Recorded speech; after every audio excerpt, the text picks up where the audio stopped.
తెలంగాణ ప్రజలకి, హుజరాబాద్ నియోజకవర్గ ప్రజలకి మరియు మైనార్టీ సోదరుమణులకి, సోదరులకి అందరికీ పేరు పేరున నా నమస్కారాలు తెలియజేస్తా ఉన్నాను.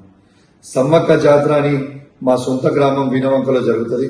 ఆ జాతరలో మొక్కులు చెల్లించుకోవడానికి నేను, నా సతీమణి, నా బిడ్డ మరియు మా దళిత మహిళా సర్పంచ్ గారు మొక్కులు చెల్లించుకోవడానికి పోవడం జరిగింది.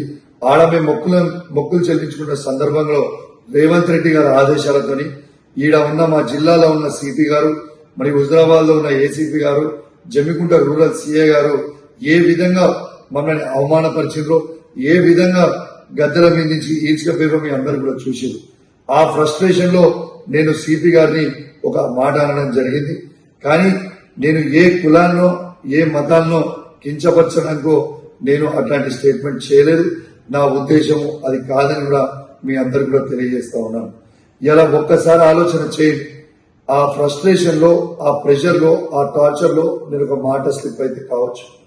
కానీ నేను వాళ్ళందరికీ కూడా దానివల్ల ఎవరికన్నా వాళ్ళ మనోభావాలు దెబ్బతింటే వాళ్ళని నేను పర్సనల్ గా అప్లై చేస్తూ సెలవు తీసుకుంటా ఉన్నాను. జై తెలంగాణ, జై కేసీఆర్.